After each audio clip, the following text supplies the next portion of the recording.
Welcome back to the Tea with Crema. My name is Chris. I'll be your host, and I'm joined by my best friend, Emma. Hi! Today, we have a super fun episode. We're going to be talking about social media, something that has been all up in our lives, at least for me and Emma, since middle school. For some of us, a little bit longer. For some of us, a little bit less. So that's our topic of the day, reflecting and considering what we might do with our social medias in the future. Before we get started, we want to talk about what teas we're drinking. So Emma, what tea do you have today? Still not drinking tea. I actually have a Canada Dry Ginger Ale. That is what I'm drinking today. Ew. Why are you making that face? Ginger ale's so gross. I love ginger ale. I'm like an old 80-year-old lady. I just like my ginger ale and my knitting. What are you drinking? Today, I have my favorite tea brand right now. It's Tiesta Tea. It's a company that sells a lot of loose leaf tea, something that I've just recently started getting into. And today's flavor is called Fruity Pebbles. So it's strawberry pineapple green tea. Pineapple green tea. Ooh, that sounds fantastic. That sounds like a little dose of happiness. It is. It's one of my favorites. So the one I had last time is the mango pineapple fruit tea from Tiesta. That's my favorite, but Fruity Pebbles is up there for sure. Well, let's get started with our episode. Our first question, going back, way back. What was your first social media platform? What got you started? This one's kind of hard. So I started using social media when I was in the 6th grade. So I was also like 12 years old. So again, like I want to give that disclaimer that, you know, most social media, you need to be 13 years old to do it. And like, did we lie on these things with our ages? Yes, we did. So yeah, I was 11 or 12 years old using it. I don't know if I should be admitting that. Also, 13 is a recent age. When we were growing up, you had to be 18. You were not supposed to be 13, because I realized that now that a lot of the platforms that kids are signing up for, you have to be like Instagram, TikTok, all of those are 13. When we were growing up, it was 18. Well, so I was definitely too young to be on social media, but I recall being on Xanga, Xanga. I'm not sure if anyone remembers that. It was like a blogging site. I don't know what I was blogging about that I thought it was so important at 11 or 12 years old, and I really wish I could find it so I could give you guys like an example. But my first like one that I used super actively and remember being super addicted to was MySpace. What about you, Chris?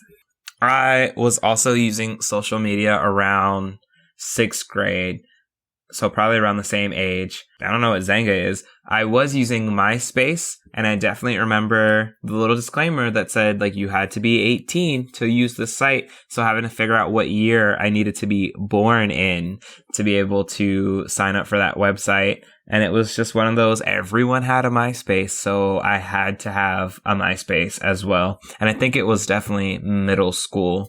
I don't know if it was as early as 6th grade, but that was my first dabble in the social media arts. I just remember having my best friend in middle school didn't have a MySpace, and I think we were probably like either 7th or 8th grade, and she finally got a MySpace afterward, but we had like, she's always been kind of like super cool about it, like was never like super into the whole social media thing. Would you also consider like AOL Instant Messenger? Was that like a social media, or is that more like a communication? I guess it's more of a communication tool because you can't like make friends or find people. Now, granted, I never really used AOL. I used Yahoo Messenger. So you couldn't find people. You had to be friends with them already. Yeah. Oh, see, like on AIM, and I remember being on AIM in 5th and 6th grade. Maybe y'all were friends with me. XX. I don't even want to say my name. Never mind. I had so many names. Like, I think I was like Babushka at one point because I really liked the way it sounded. So I was Babushka21XX. Now I'm just exposing myself. I think I was Polygirl94 at one point. Like, obvious ways that all of these people could have came and kidnapped me and sold my body parts because they knew that I was under the age of 18. Like, If you were from Hawaii, you always had some kind of 808 in there. Like that was a thing. But yeah, I guess that's not really social media. But I just remember my MySpace being so poppin'.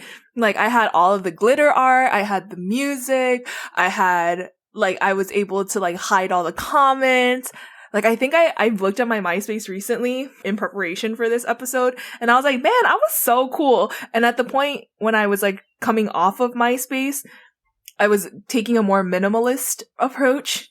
So I had like all the bolding and the underlining. Like, I'm just mad that they had us flirting with this 6-figure paycheck for the free. Like, we were out here coding before it was cool to code. Yeah, because MySpace was not a click and choose your theme. You had to put that in manually. You wanted the songs in, you had to put that in yourself. All of the glitter themes, yourself. I remember seeing some of the most outrageously obnoxious pages, just glitter, sparkles, like flashing everywhere. I was like, there should be a disclaimer on your page at the very top. Like, this might give you a seizure. This is not a normal page. Flashing lights, warning. And that's like, that should have been at the top before we scrolled down the rest. And this was back when, like, you had to load the page a little bit at a time because you still had the dial-up internet. Woo! Then you had like your top 8. I remember like always, my sister was on my top 8. Like sometimes she was number 8, sometimes she was number 1, but she was always on my top 8. But I was like never on her top 8, which I think is low-key shady. Like, what the F? She was also older than you, so like that would have been weird. I guess, yeah, because if I was 12 using it, then she would have been 19 using it, and that's weird to have a 12-year-old on your top 8. But then I remember there were those like options to make it like a top 36. Like I had 36 friends. And then I remember there was drama. There was drama anytime you move somebody. If they're like, why am I now top 10? And before I was top 5. Oof. Middle school drama. Would not ever want to relive. Just a mess. Well, talking about all of these social media memories, what's been your most used social media so far? Instagram, for sure.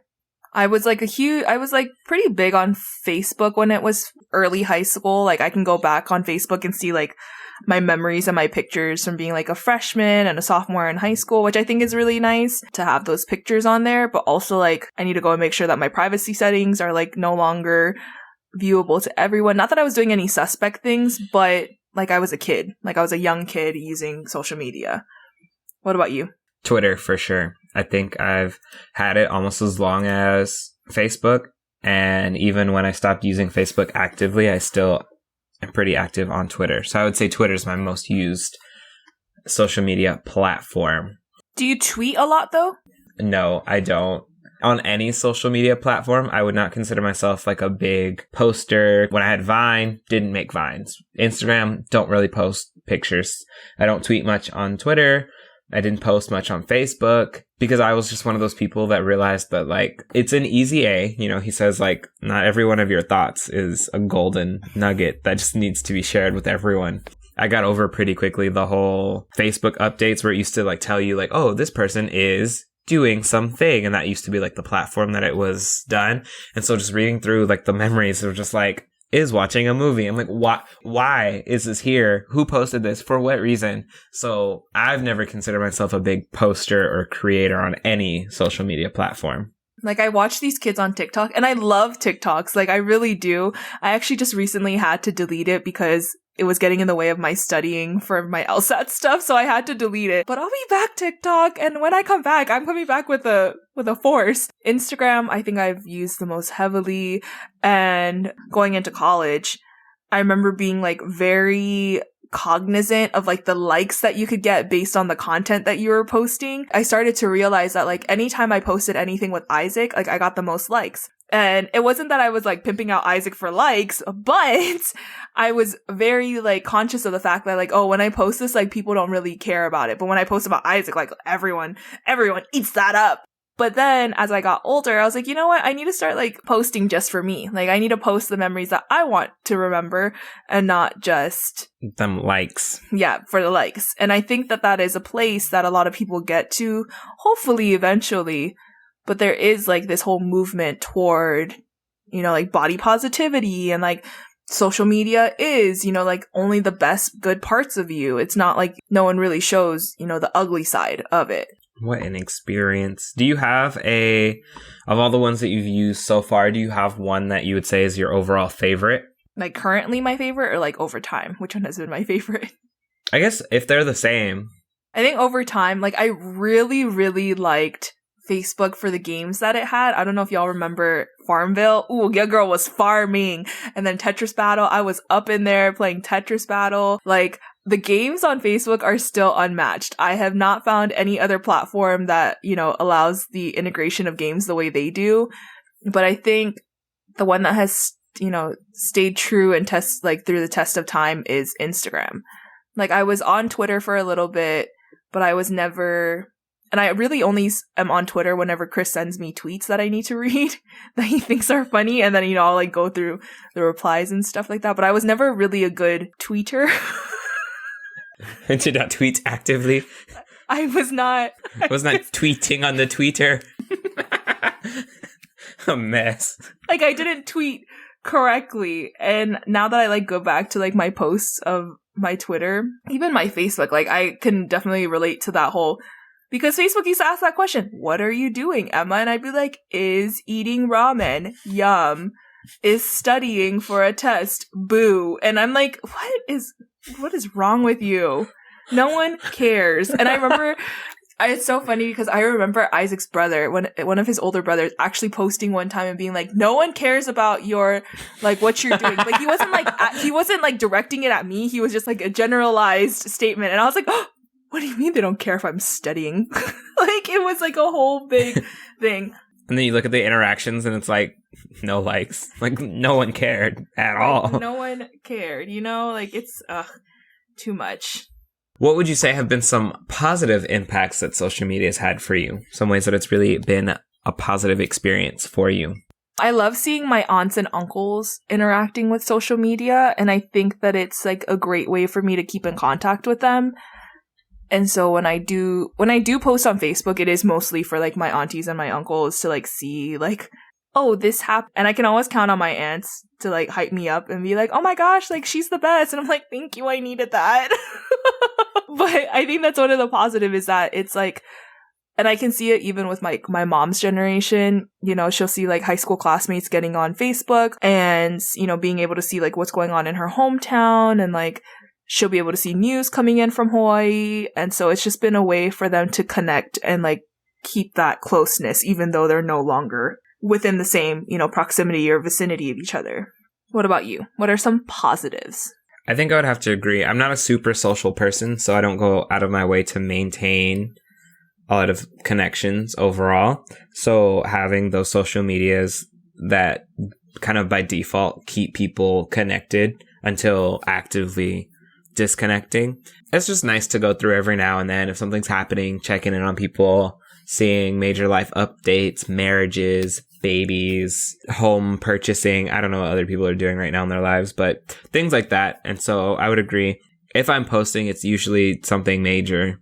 Do you ever like fall into that, oh my gosh, I'm not adulting because like I don't have a baby or like I don't have a husband? Or is that just my own personal thing? Nah, I still think I'm like way too young to be doing some of these things that people are doing. Like, I mean, it's fine. Like, live your life, like do what you're gonna do. But I'm like, oh my God, people get married, having kids, buying houses. That's a lot. First of all, at this point, like married to who? Who would I be marrying? And then having a baby with who? How am I going to take care of a baby right now? That's many. And then buying a house for me, that's a place like that means I've found a place that I'm committed to living in for a long time. So these are just questions I don't have answers to, much less able to act upon. So, I mean, if other people got it, great. I'm just not there yet. I feel like a quasi-adult every time I see that. Like when I see people like, oh, having a baby, I'm like, wow, like you're going to take care of a whole other human being? Like I can barely take care of myself. Like what did I eat for dinner last night? And so it's like, yes, I'm 26 years old, but I sometimes still feel like I'm not. So like when I see people that have it like, I guess, quote unquote together, I'm like, dang, y'all are like real life adults out there. And I'm out here just like trying my best. And you know what? That's okay. Sometimes your best is all you can do. She said trying my best. That's all. It is what it is. Nah, it's fine. So on the flip side, seeing all those people and those positive impacts, maintaining those connections, what are some ways that you think social media has negatively impacted your life? I think for sure, like, I kind of talked on it a little bit, was talking about how there's that pressure to, portray this, like, wonderful, perfect life. And it's so hard to see through that, especially as, like, a young woman, growing up, like, not seeing representation of myself. And, now that there's this, like, body positivity movement, like, I'm here for it, but it's, like, something that I didn't have. You see all these influencers and folks like that, like, post their beautiful homes and, like, their trips that they're going on. And, and they're in their, like, bikini ready bodies and all these things. It, like, starts to weigh on your mental health, I think, a little bit, that people do get into that comparison game. Like, what am I doing wrong? Like, how are we the same age, but you're out here partying in whatever country you're currently in, and I'm out here, like, studying and trying to, like, get my life together. And so, again, different struggles, like, I'm sure that whatever they're going through, like, they're doing their own thing, and that's not the full picture. So I think that's one of the negative impacts. What about you? I would say negative impact is going through personal growth in a public space.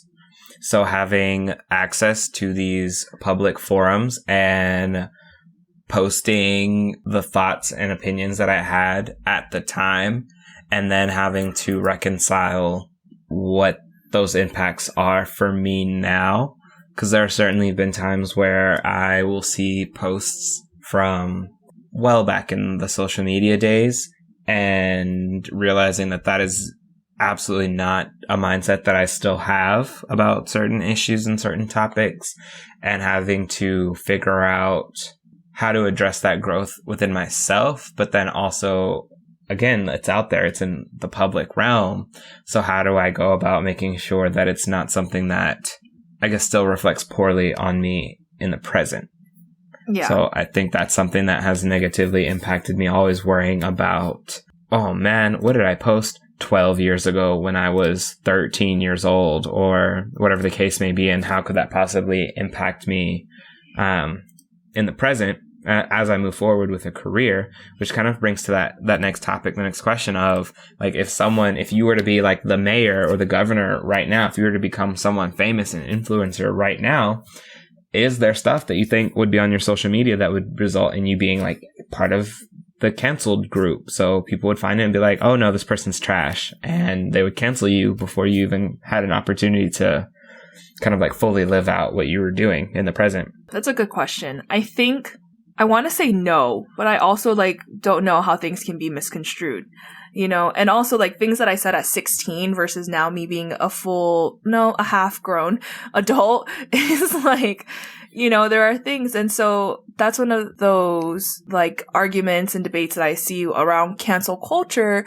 is that we are canceling people who are, 30, 35 years old for things that they said when they were 18. And was that something that they should have done? No. Was that something that they should have known better? Maybe. But again, like, we have to take into consideration a lot of these people and, like, their upbringing, their environment. Like, did they think what they were saying was true and correct at the time? Maybe. But, like, at 35 years old, if they are still holding that same opinion, I think that's different than, canceling someone for something they said, like, 17 years ago. What about you? What do you think? Do you think you would be canceled? Are we canceling Chris? Yeah, I could guarantee I'd be canceled. There have been, like, things that I found on my social media. I'm like, oh my God, can I cancel myself? Like, why? Because I know I've definitely had conversations with people or seen it on social media where they have this, like, holier than thou attitude towards it. Well, I never said anything that could be misconstrued or deemed homophobic or racist or whatever those issues were. And so I think for me, it's just one of those, like, that's great. I'm glad that you didn't grow up in an environment where that was a norm, and I'm happy for you. But that's not the norm for everyone. I know, like, I had to deal with a lot of internalized homophobia, things that I would say that now I'm just like, wow, I was dealing with a lot. That's absolutely not a healthy thing for me to have said at the time about anyone. And now it, like, kind of applies to myself, right? So I think again, that the social media airs a lot of that growth. It displays it, it puts it in public in a place that can be found. And my thing is, if I'm not exhibiting those same types of like mindsets and traits, I've grown. I'm not the same person that I was when I was 13 years old on Facebook, tweeting out at the world because I was angry with my own circumstances or how the world was treating me at that time. So I don't know. I think cancel culture is a little weird.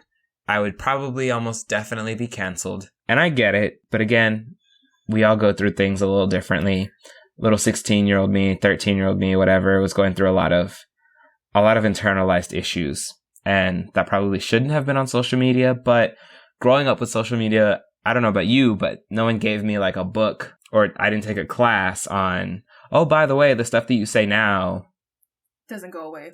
It doesn't go away. It's going to come back and haunt you. Because I mean, like my MySpace stuff, I feel pretty confident. Like MySpace pretty much went away. It's gone. But I know Facebook is still around. Twitter, still around. If people take screenshots, still around. You know, like now that I'm like talking about it, I'm like, actually, I think I would be canceled. Or at least not canceled. I would be like, this is problematic. Like I definitely have those times where I'm like thinking now that I'm like, did I have anything that was like internalized and problematic? Oh, for sure. Yeah. Like I would definitely, like someone would have found it and been like, that's not okay. Like this is why it's not okay. Which I think when we talk about cancel culture, like we need to address that. I think we need to give people the opportunity to grow. And then if they continue to show this like, okay, they're trash, then yes, let's cancel them at that point. But automatically canceling someone doesn't give them the opportunity to grow from it. And I know that we're tired of hearing these like excuses and like apologies that seem, you know, not genuine, you know, and that's a thing as well. So again, like to automatically cancel something for something they said 30, 20, 30 years ago, or something they did 20, 30 years ago, I think we have to look at a pattern of behavior, right? Because, the dominant culture definitely, it set me up to say some really messed up things that even now would apply negatively to myself. So like 13-year-old me would probably not like 26-year-old me, because 13-year-old me was still a part of, oh, well, everyone else around me says that that's not good, so it's not good. And I had to grow there. I had to experience life and get out here, see things differently, go through it myself, develop my own identity before I could make more informed decisions. But that's social media. So would you go back if you could and change your approach or your presence on social media? Like if you could go back and either do it again or like tell younger you, maybe you should try something a little differently. Like what would you say? I think if I were to go back and talk about, 12 or 13-year-old me and really sit down with them and have that conversation of like everything that you do say can impact you in the future, and everything that you say will not go away. I think that's the biggest part, is that it does not go away. Would I change the way that I approached it? Yeah, for sure. Like I wouldn't have been posting like, is studying, is eating noodles, is, like all those things. Like it was unnecessary. Like again, like Easy A was saying, make golden nuggets. Like not everything you have to say and status update is a golden nugget. So I think it's important to address that. I feel like I learned pretty early on that everything I did say, could be traced back and all that stuff. And so I did start like falling off on posting really more often.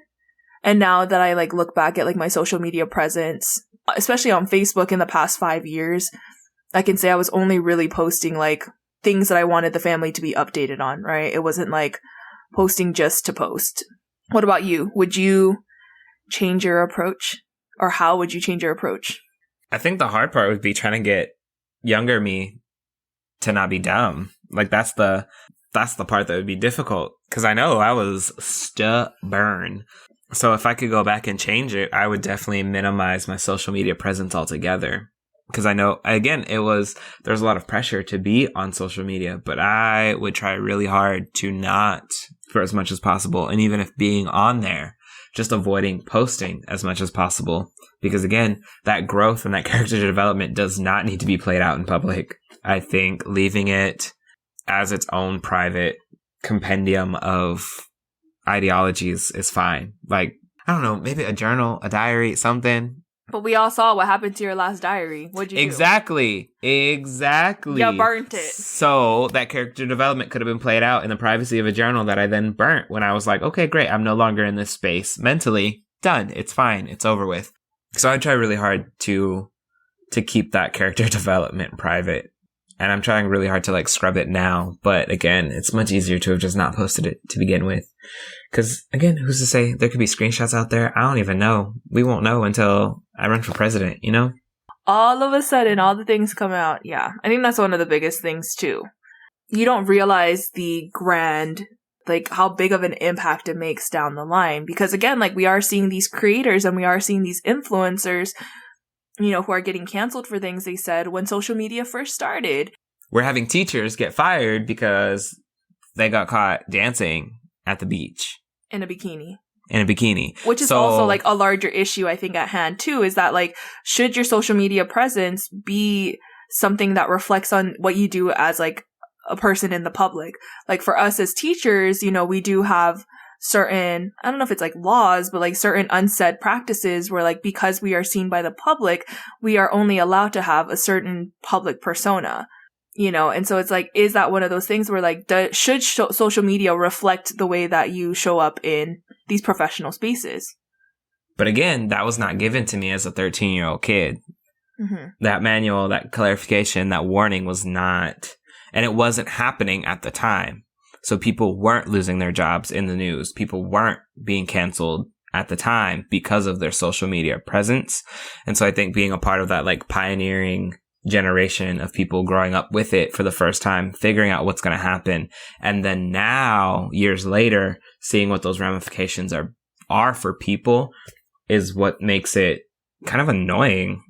Because again, I think growing up in the generation of kids who are growing up now and being able to, so like when I teach my kids, I can point to direct stories of, okay, y'all think this isn't going to impact you. Here's a post that this person made. Here's what their life was like. And then boom, they were fired. They lost their job. Like those are stories in the news that I can now point to as examples where I didn't have that to look to when I was growing up and figuring out social media with the rest of the world. So I would change my approach a lot. I also think about like, you know, with the privacy aspect as well, like we were part of that generation that like was getting kidnapped and, you know, human trafficked due to like people meeting up with other people that they didn't know. And I like remember being on even Instant Messenger and like messaging people that lived in New York. Like I was from I'm not even in California. I was living in Hawaii. Like I had no business in these like talking to these random people, you know, from God knows where. And you can even see it like on MySpace. Like there were girls that went missing because they met up with someone that they thought was somebody else, you know, like the OG catfish, but like the dangerous catfish where people didn't return. And so there was just a lot that wasn't being said, and it was a lot of jurisdiction and laws that had to be created in response to, rather than trying to be proactive about. Because we didn't know what we had to be proactive against. We didn't know the dark side of social media, I feel like. Mm-hmm. So like speaking about the future and like kids, like do you talk to your students first of all about social media, but then also like when you yourself have children, how are you planning on doing social media? Are you planning on having that be a thing? Social media issues have definitely come up in the classroom a few times. So it's something that I've definitely had to wrap my head around addressing proactively and getting better and better at it every year, especially now when you're thinking about kids going to schools where it's one-to-one on devices. And those devices aren't just accessible at school. And so figuring out, okay, how do you use this device responsibly? How do you make sure that your online presence is one that is generally okay? It's not something that's going to come back and impact you later. And so having to have those conversations with my kids is something that I find myself doing that I didn't necessarily anticipate doing. But again, also because the social media platform age is technically 13. So I also have to lead those conversations with like, by the way, y'all are not supposed to be on this platform. But since you're there and it is impacting the things that we're doing on a day-to-day basis here at the school, here are some conversations that we need to have about staying safe and being responsible and respectful.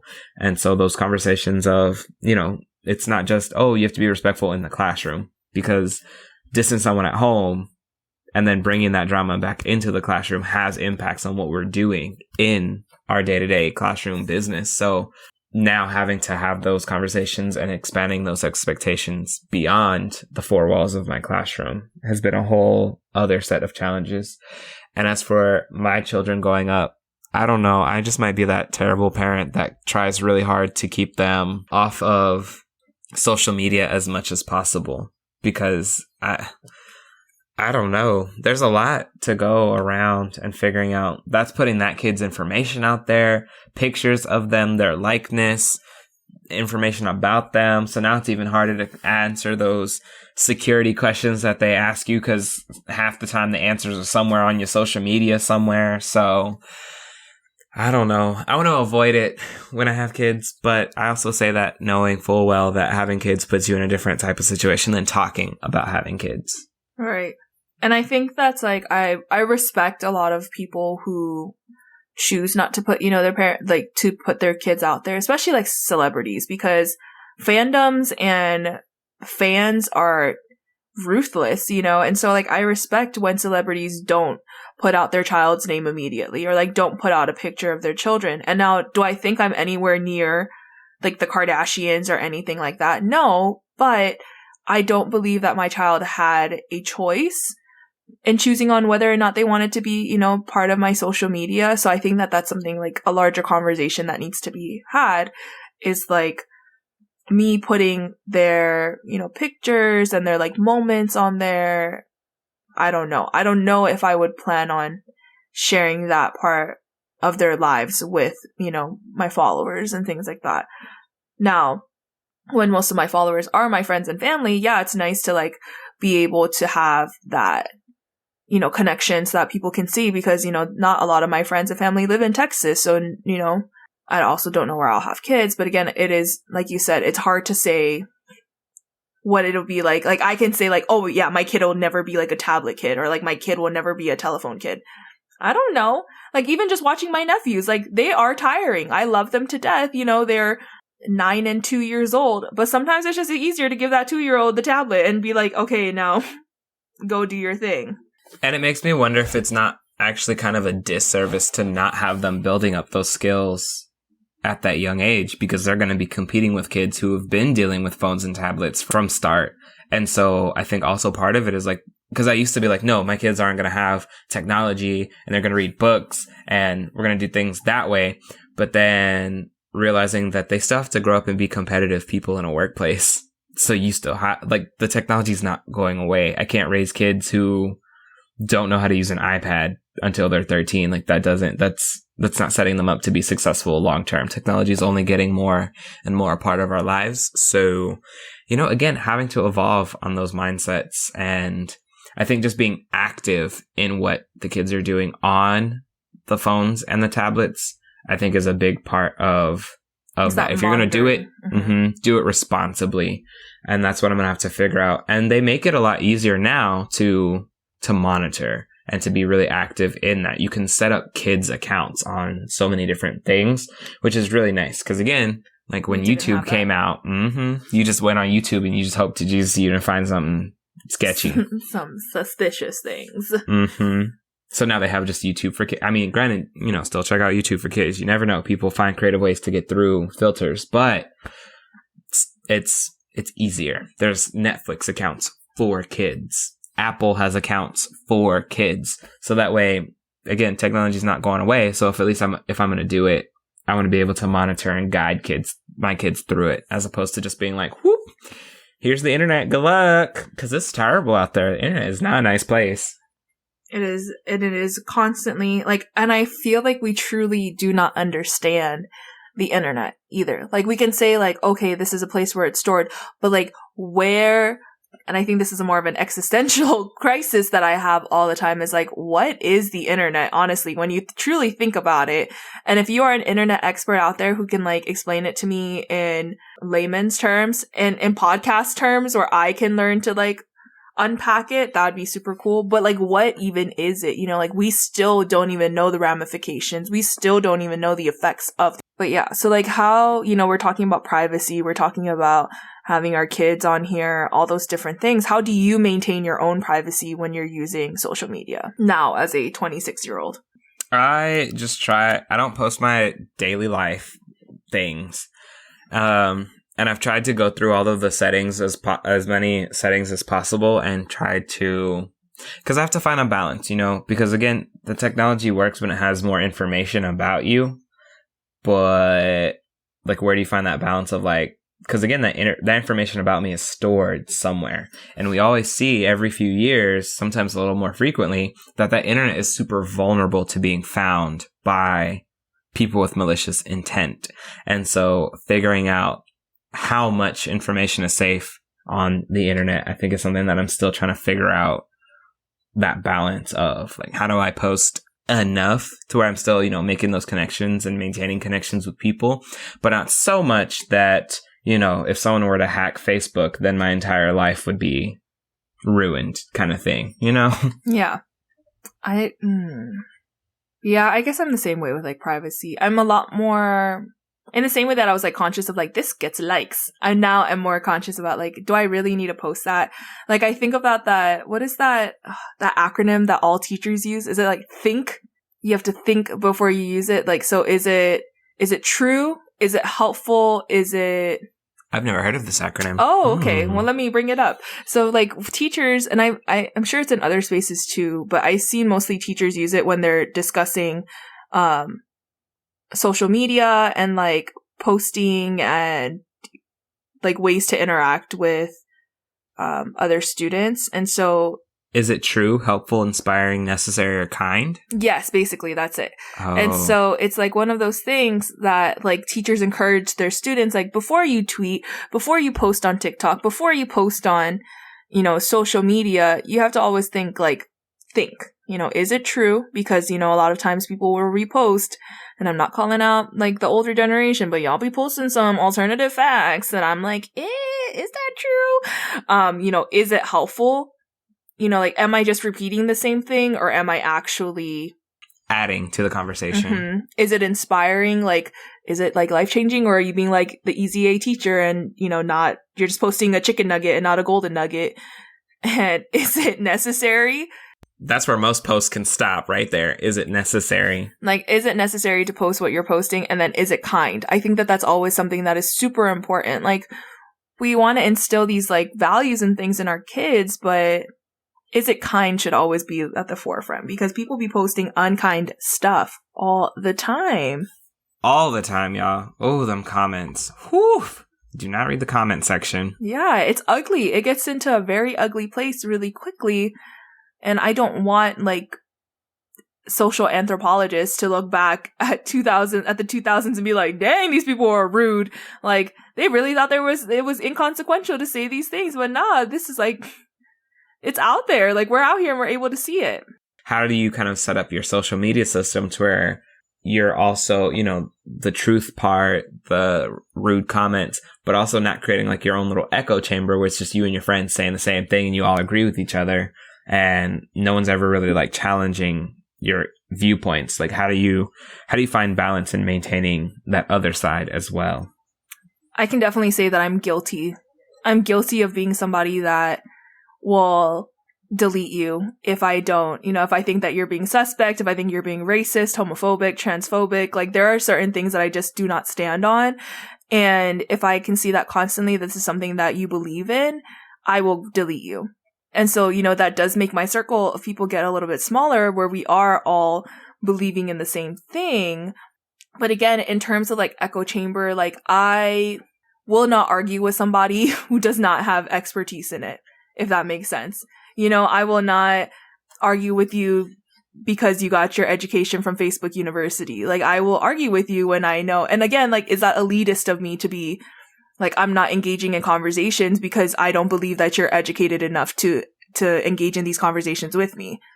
Like, I don't know. I think that's something I'm still learning to unpack. But like, I do, you know, like, I'll read news articles from like both sides. I'll try to be a little bit more unbiased in like what I'm reading. You know, I'll go to things that are like not likely not the wing that I am currently. I don't know how to say this unpolitically. You know, like I try to read not unbiased news and things like that. But again, it's getting harder and harder in this day and age where we're just becoming so divisive that I also like have to read multiple of the same topic just to like get like an overview.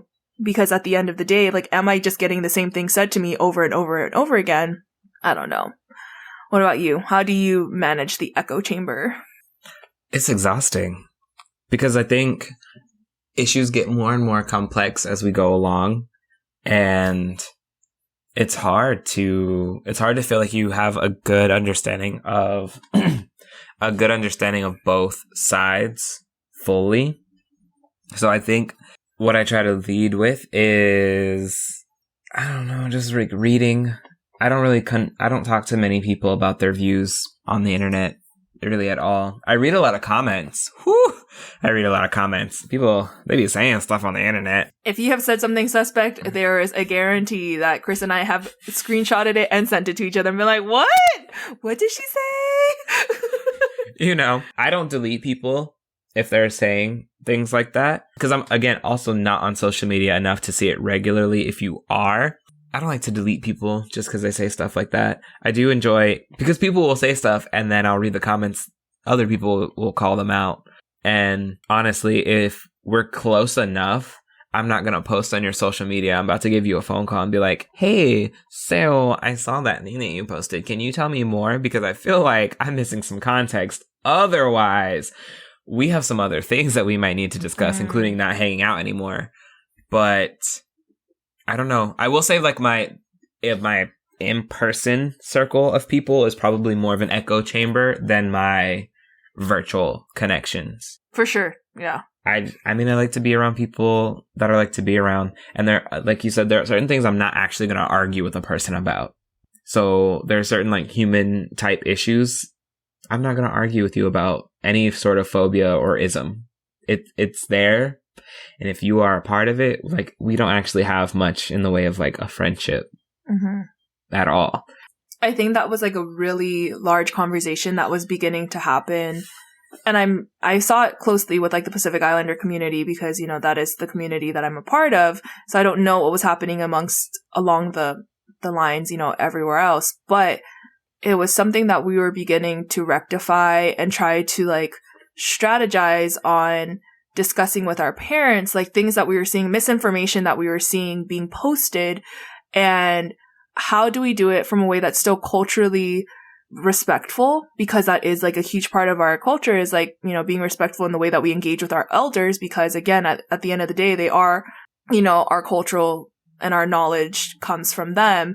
But like, how do we rectify with that in a day and age where all this news is like news, again, quote unquote news, is being spread? And so that was one of those big issues that we were seeing in this past year with like COVID, with the elections and all those things. And that was really, I felt interesting to watch unfold and have those larger conversations in these like Zoom calls that we were having. Like, how do we begin to address these issues with our parents? How do we begin to address these issues with our aunts and uncles, our grandparents? Because again, like, and it was being said all throughout the summer, was like, change cannot happen until like even your immediate circle is seeing that change as well, right? Because like it's easy to get into like a keyboard warrior conversation with a complete stranger in Idaho. But it's even harder to have that conversation with the people that are in your backyard, in your home. I felt like we kind of went off topic. My bad. I know. Well, it's because this it opens a lot of segues and doorways. So we might actually have to reach out, find some more questions, get some more information about social media. Again, if someone is an engineer of the internet and knows how it works and would be willing to explain it, because clearly Emma is stressed. So just some clarification on how the internet works, that'd be great. We'll probably have to continue this conversation for sure. If you'd like to come on and share your viewpoint as well, please reach out. If you're a parent and you're raising kids and having to figure out how to do the social media and the internet and the devices with them, like, absolutely. We're looking for more people to interview. We've only had one interview so far, and he didn't really have a choice, so... We're looking for willing participants, actually. We'll keep this conversation open for the future. Kind of our final thing for right now, if you had to give social media, like, your overall opinion... Yeah, I'm down with social media, or like, nah, actually, I'm good. Keep that. What would be your final opinion? Can I be both? Nah, yay or nay? Okay, I would be yay. I would be yay for social media because while it does have its negative impacts, I do see the positive and I do enjoy and like reap the benefits of the positive. What about you? Yay or nay? Solid nay. Easy nay. Definitely no. I wouldn't sign up for it. I wouldn't recommend anyone else signing up for it. If I could go back and take out that entire part of my life, I definitely would. Do I recognize that we are now recording a podcast that's going to go and be shared onto Instagram, a social media platform? Yes, I do. But again, especially the way we were growing up with it, definitely no. There was too many variables that weren't accounted for. And so now I just feel like a lot of people are held accountable to things that they weren't really told a lot about. So Facts. I'd have to say nay. That'd be my final thing. Okay. I like it. So, as always, we are going to close out our session with a rapid fire question. Chris, would you like to go first? Yeah, sure. My question today is, what type of contest do you think would be fun to judge? Contest? Yeah. Like if you were going to, like a game show, like contest. Oh, okay. Like... If you said game show, I would love to host either Jeopardy, R.I.P. Alex Trebek, love you, or Supermarket Sweep, or Double Dare 2000. I think I would just like to host any type of game show because I love game shows. Those are like, I grew up on them, I love them, all that good stuff. What would you like to host? A baking or a cooking competition. Especially with people who are like aren't that great at it. Because it's one thing to like see people who are super great and then you kind of feel bad afterwards because you're like, man, I could never make something like that. Like, no. Like average people, not like the professionals. Like I want to judge average people trying their best. You know, that's what I would want to host or contest. At Nicole Byer, Chris is actually coming for your job. He's specifically talking about Nailed It, and we're actually really big fans, and we've seen you live, but he's coming for your job, so hide your job. My rapid fire question for today is, if you could only write with one type of writing utensil for the rest of your life, what brand and what writing utensil would that be? It'd be a Tool needlepoint black pen. Ooh. 0.5, actually. Tool, T-U-L, everyone. It's found at Office Depot. I love Tool writing utensils, all of them. If I had to choose, though, it would be I just started writing with it. It's a Zebra Sarasa clip, and it says 0.5.